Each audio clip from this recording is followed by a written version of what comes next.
Hey, it's Catherine. Good morning. Good afternoon. Wanted to share with you a little bit more in chapter 3 of Judges, something that I had not seen before.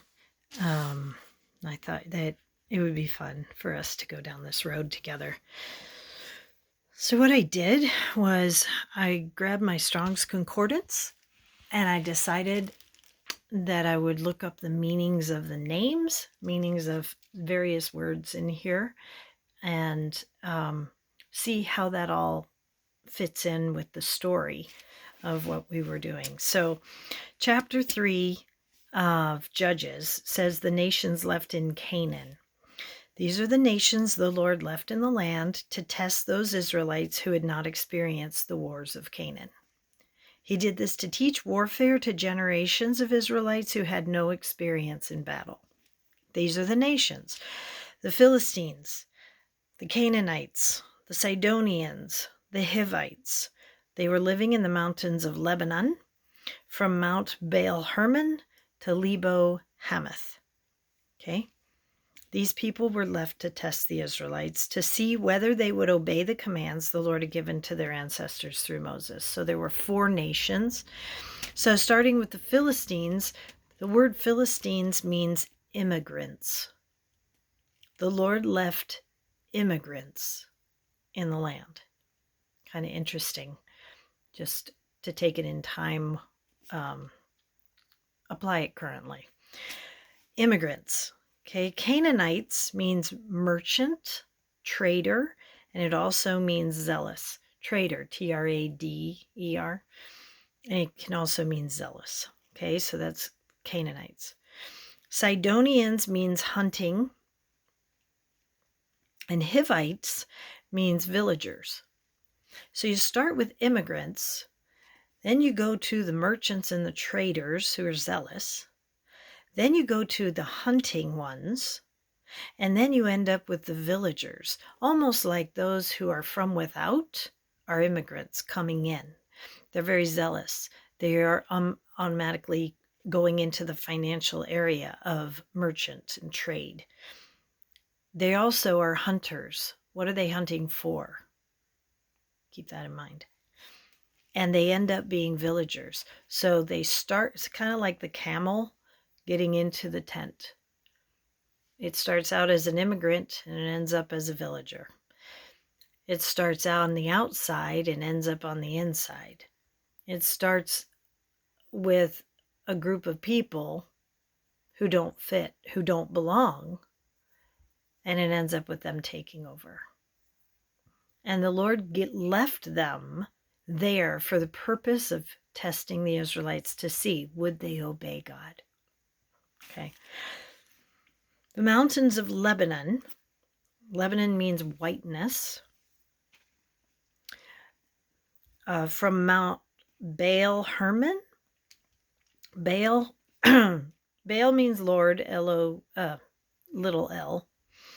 And Baal Hermon means Lord of Destruction. Okay. So the mountains of whiteness, like snow, or like the color, from the Lord of Destruction, and Baal Hermon was where they worshipped Baal, to Lebo Hamath. And Lebo Hamath means to come in to the fortress. Okay.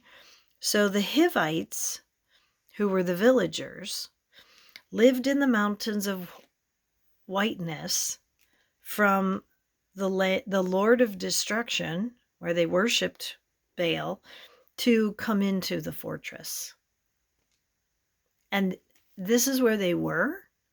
So they came from whiteness, which looks pure, to a fortress, and in between that is worshiping Baal.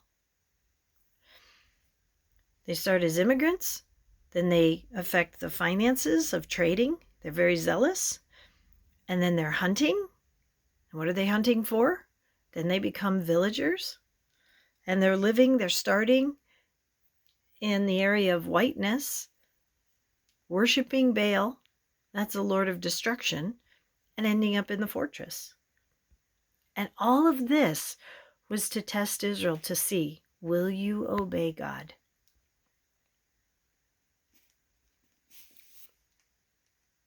Wow. So the people of Israel lived among the Canaanites, Hittites, Amorites, Perizzites, Hivites, and Jebusites. Now, who did the people of Israel live among? Having that picture painted that I just gave you. They lived among the Canaanites. The Canaanites were the merchants and the traders who were zealous. They lived among the Hittites.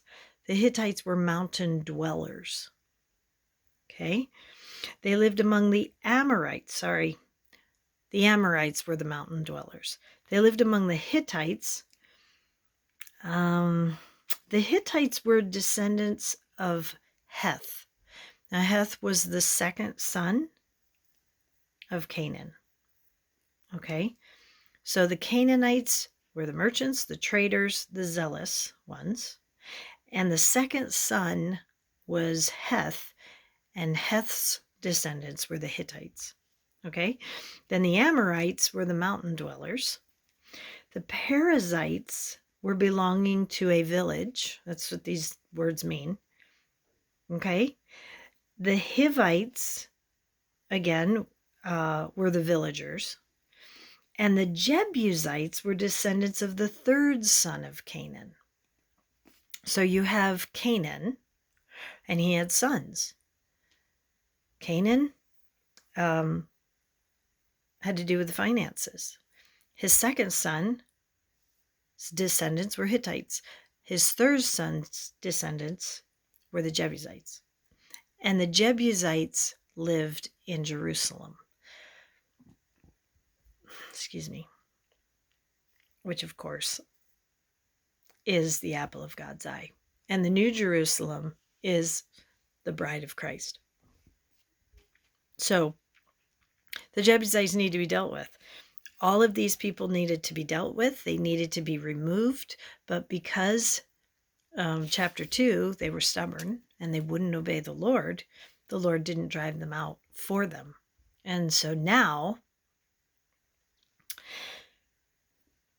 they're going to have to deal with them every single day.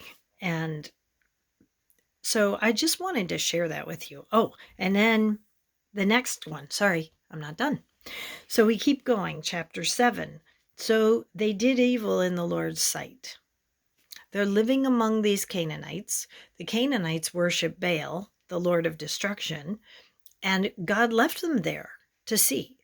It's almost like Adam and Eve again. You have a tree. You have two trees. Actually, you have 1,000,000 trees. One of them you're supposed to leave alone. But the main ones where you have a tree of life, who is Jesus, who is God, and you have the tree of the knowledge of good and evil. And that was the one they were supposed to not eat from. And here you have all of Israel and the land that is yours that you are to take. And you have God himself you are to worship. But you also have this Baal Hermon, the Lord of destruction.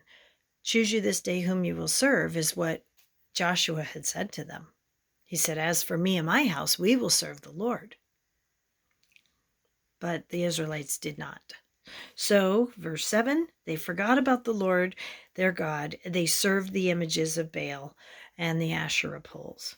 So the Lord burned with anger, and he turned them over to King Cushan Rishathaim of Aram, Naharaim. Okay, and the Israelites served Cushan Rishathaim for 8 years. So I looked up Cushan Rishathaim. That means twice wicked Cushan. Twice wicked. He hands them over to a man who was twice wicked. But when the people of Israel cried out to the Lord for help, then he raised up Othniel. He raised up a judge. Othniel means Lion of God. Oh, I love that. Othniel means Lion of God. Now, Othniel was Caleb's nephew, and they were of the tribe of Judah, which is praise. So do we know another Lion of God from the tribe of Judah?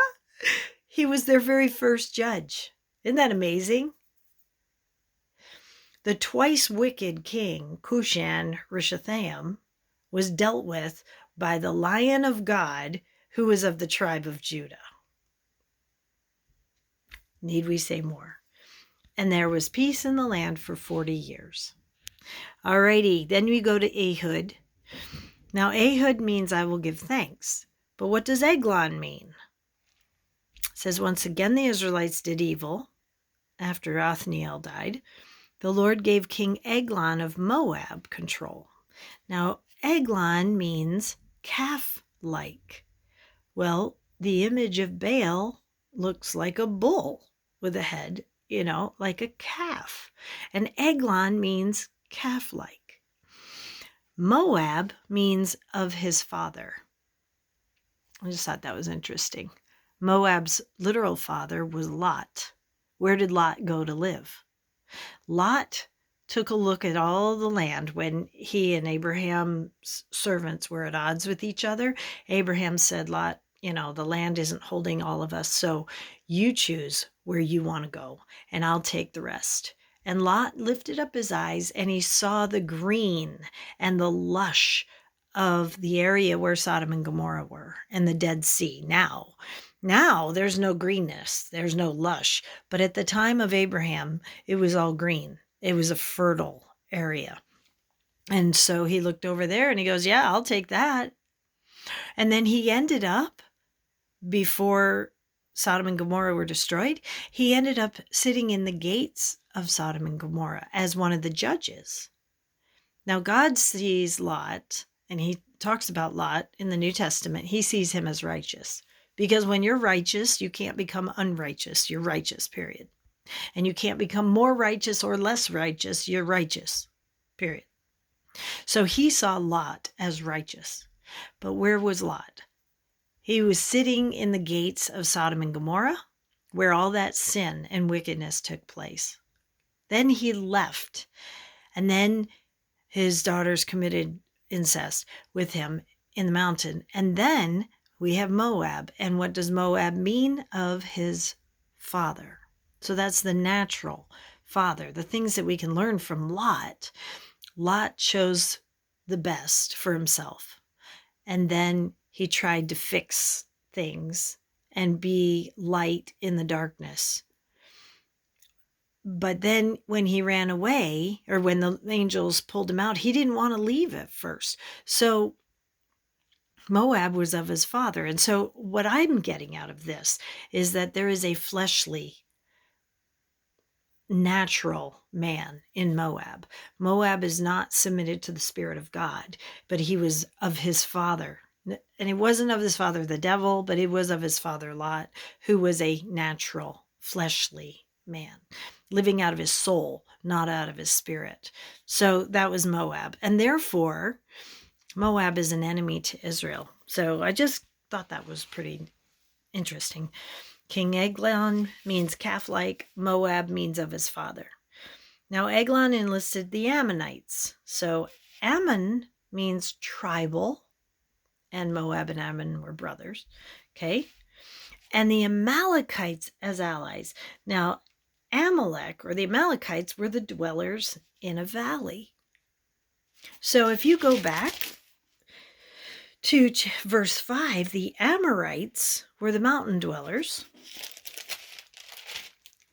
And then you have verse 13, the Amalekites who were living in the valley. They were the dwellers in the valley. And these, so whether it's mountains or it's valleys or it's villages or it's in the financial end of things or it's hunters who are just going to keep coming and hunting, wherever it is, if it's the mountain of Lebanon, which is whiteness, or it is Lebo Hamath in a fortress, and in between is Baal Hermon, which is Lord of Destruction. I mean, what a picture the Lord is painting. The first judge was Othniel, which means Lion of God, of the tribe of Judah, and he's the one who delivered them. They were serving they were serving Cushan, twice wicked, for 8 years. And after Othniel defeated him, 5 times 8 is 40. 5 is the number of grace. The grace of God for Israel multiplied the years of peace. So that's how good our God is. Just fascinating and amazing, and he's amazing. He's so good. So after Othniel frees them, God does through them, the Israelites didn't have that heart change. Now they go back to the calf-like again. It's going back to Baal. And Moab, who is of his father, who is the flesh, and Ammon, who was tribal being, meaning, okay, this is us, it's me, we are this tribe, there's still that fleshliness, and also, how do we say it? Jesus came not only for the Jews, he came for all mankind. But if you're being tribal, you tend to be like closed in, like real cohesive, right? Like we stick to ourselves, and if you're not of us, then you're not allowed in. So that's what I'm getting out of Ammon. And the Amalekites were the dwellers in the valley. Also, Amalek was the son of Esau. He came through Esau. And again, Esau represents the flesh. So we get a view of the calf-like king brought all the flesh against Israel. This is a spiritual war, and yet the world, the flesh, and the devil, they're all coming against Israel. How are you going to fight that? How are you going to win? Not in the flesh. And so what does he do? He provides Ehud, and Ehud means I will give thanks. And gratitude and thanksgiving that is a powerful, powerful weapon. It makes no logical sense to a fleshly mind to give thanks when your enemies are surrounding you, but it makes every bit of sense in the spirit. And that's how they dealt with that. So I'm just so thrilled over that. Okay, let's keep going. Verse 18, Ehud had gone and he paid the bills, right? He gave the tribute to Eglon, Ehud did. But when he went back home. But when he reached the stone idols of Gilgal, he turned around and then he dealt with Eglon. Now, Gilgal means a wheel or rolling. And Gilgal was the area, a place where it was to be a place of worship of Yahweh. It ended up being a place of one of the high places, I believe, where it was idol worship. But it meant wheel or rolling. And the thought that I had was in Ezekiel, when it talks about the wheel, in the middle of the wheel. In the first few chapters in Ezekiel, you see where Ezekiel is by the river and he has a vision and he sees a wheel, and then he sees a wheel in the middle of the wheel, and he sees wherever the spirit who is in the wheels moved, he moved.